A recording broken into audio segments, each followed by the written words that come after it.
It was 6 o'clock. I was tired. It was time to go home. I did not like my work in the shop. I often had headaches, and my feet were always tired. The streets were hot and busy. Everybody was going home. Their faces looked sad. I passed a flower shop. It was dark and quiet. The flowers smelled sweet, and their leaves were wet. I stopped. I looked in my purse. I had a little money. I went into the shop and bought a bunch of flowers. At home, I put the flowers in a vase. They looked beautiful. I put the vase on the table. I began to make supper. My father came in.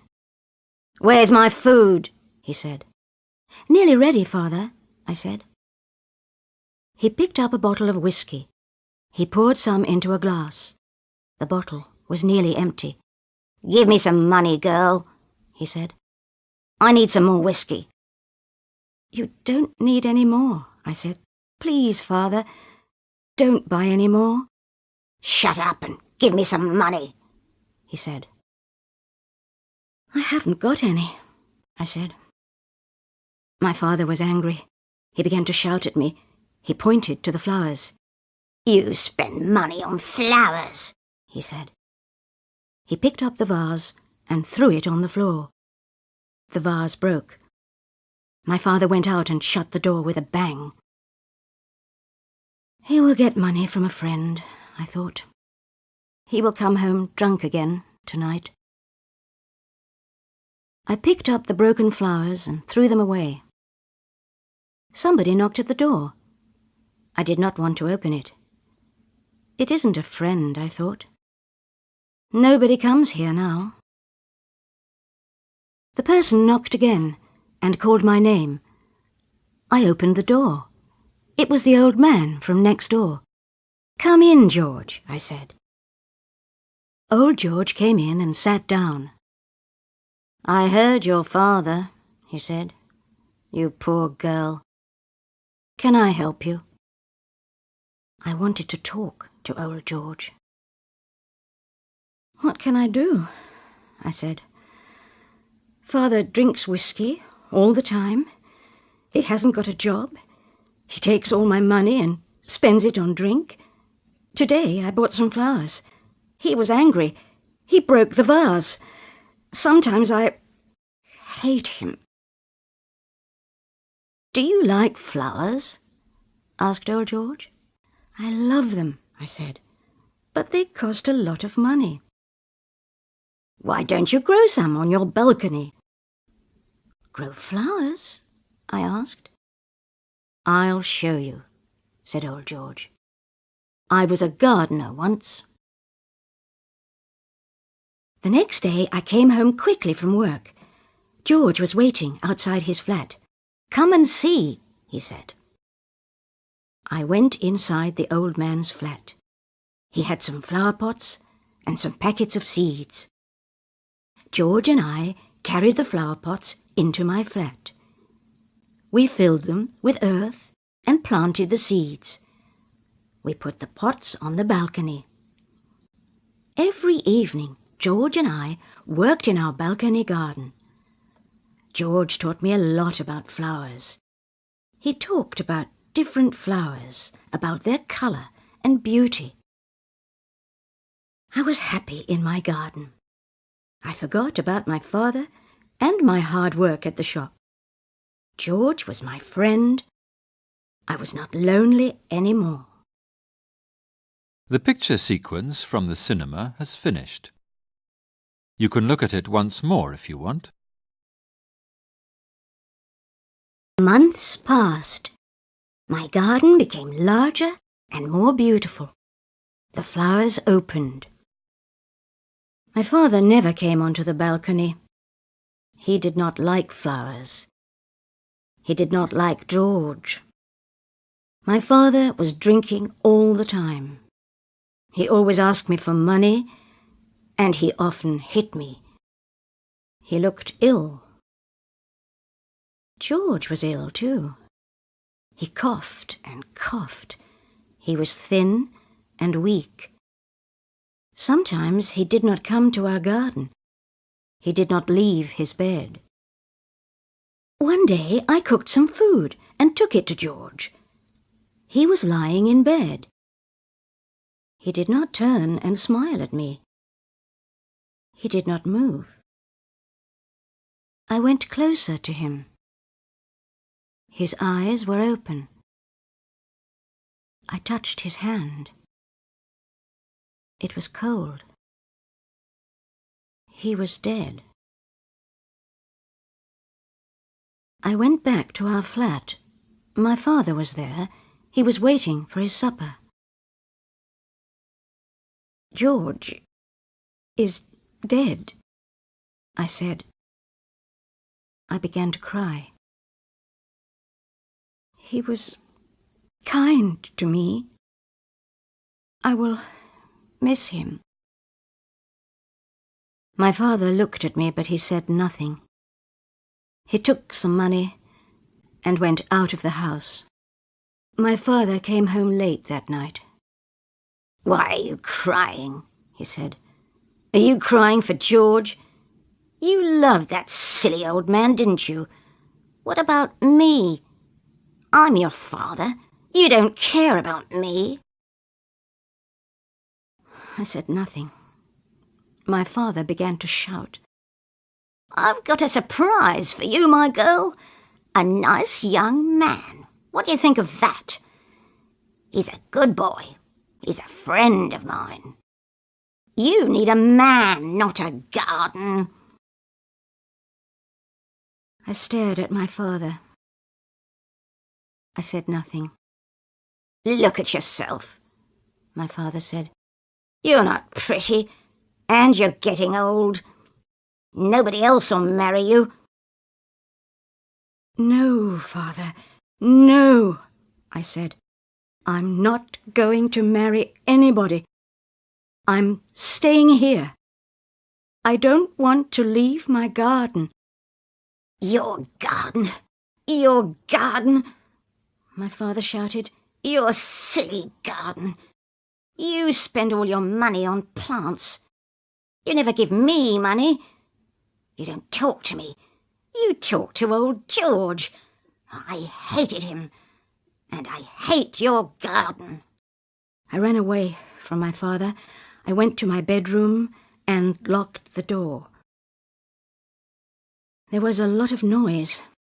My father was shouting and breaking things. After a long time, the noise stopped. I left my bedroom and went to the balcony. The balcony door was open. I looked out. The pots were broken and the plants were torn to pieces. The garden was ruined. I went to my father's room. "I hate him," I said to myself. "I'll tell him. He can kill me. I don't care." My father's door was locked. I banged and shouted. He did not open it. He did not hear me. He was asleep. He was drunk. I went back to my room. "What shall I do?" I thought. "Where shall I go?" I looked round the room.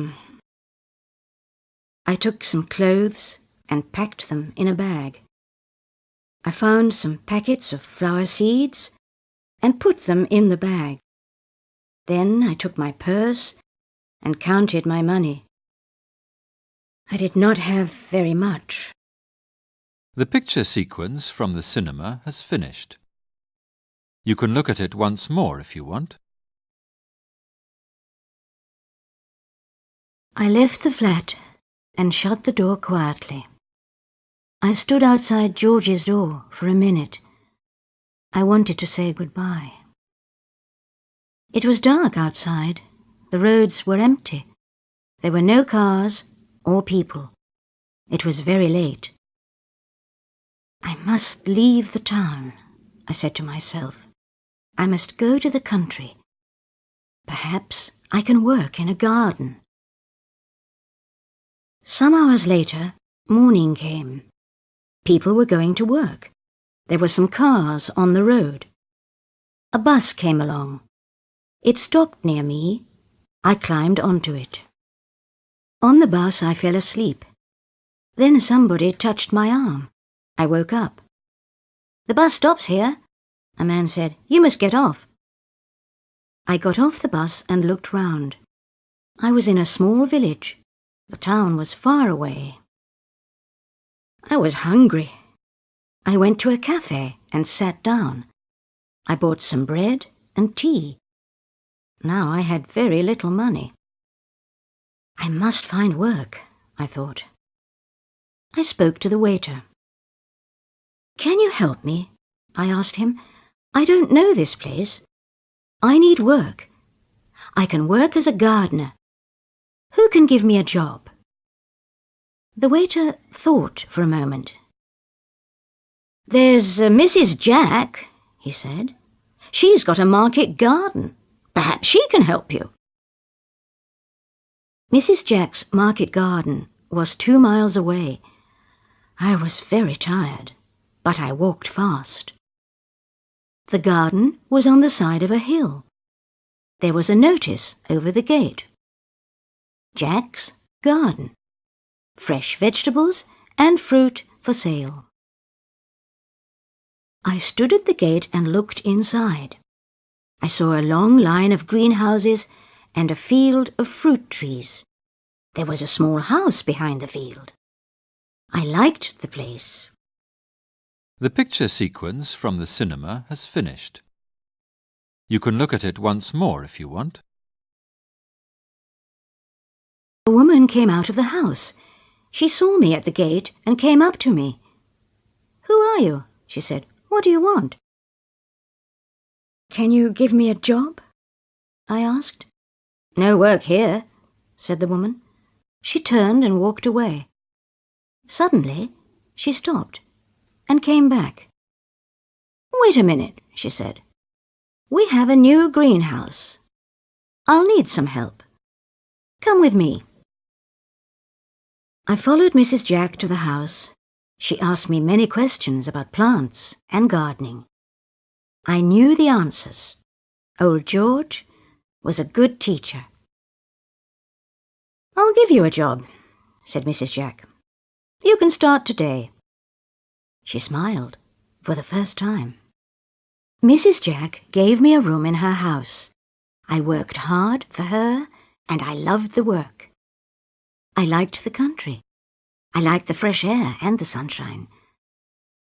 I did not think about my father, but I often thought about George.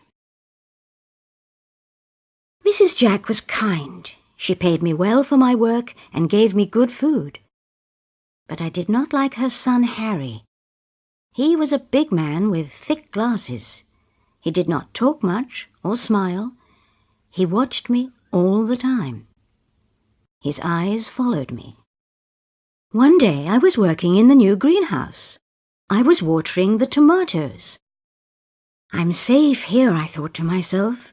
"I'm far away from my father and his friend." I heard somebody behind me. I turned round. It was Harry.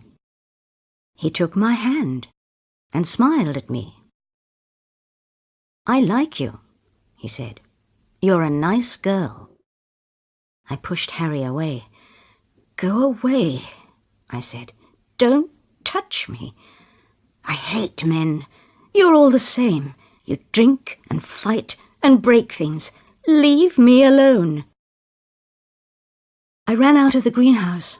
I wanted to be alone. After that day, Harry did not look at me. He did not speak to me. I was glad. One day I had an idea. I need my own little garden, I thought. I'll grow some flowers. Then I will forget about Father and Harry. I'll make something beautiful. There was a small piece of ground near the house. I pulled out the weeds and dug the earth.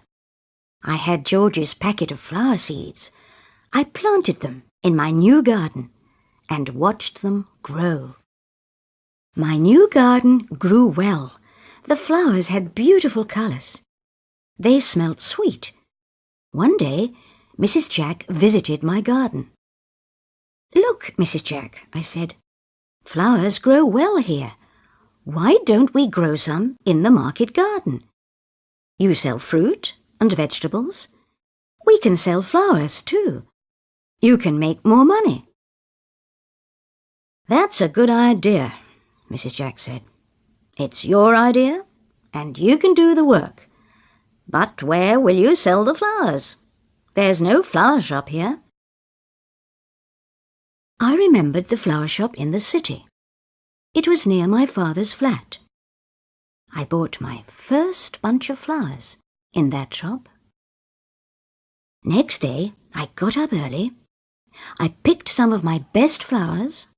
I took the bus to the city. In the city, the streets were hot. The people looked tired. Life is better in the country, I thought. The people in the country are happier. I walked quickly to the flower shop. I looked round all the time. I did not want to meet my father. The people in the shop were friendly. "Yes, we'll buy your flowers," said the manager. "They are very, very beautiful." The picture sequence from the cinema has finished. You can look at it once more if you want. I was pleased. I thought of Mrs. Jack and my garden in the country. I wanted to go back at once. I left the shop and began to walk quickly. On the corner of the street there was a beggar. He was old and very thin. His clothes were dirty. He had dirty hair and red eyes. He put out his hand. "Help me, lady," he said. "Help a poor old man." I knew his voice.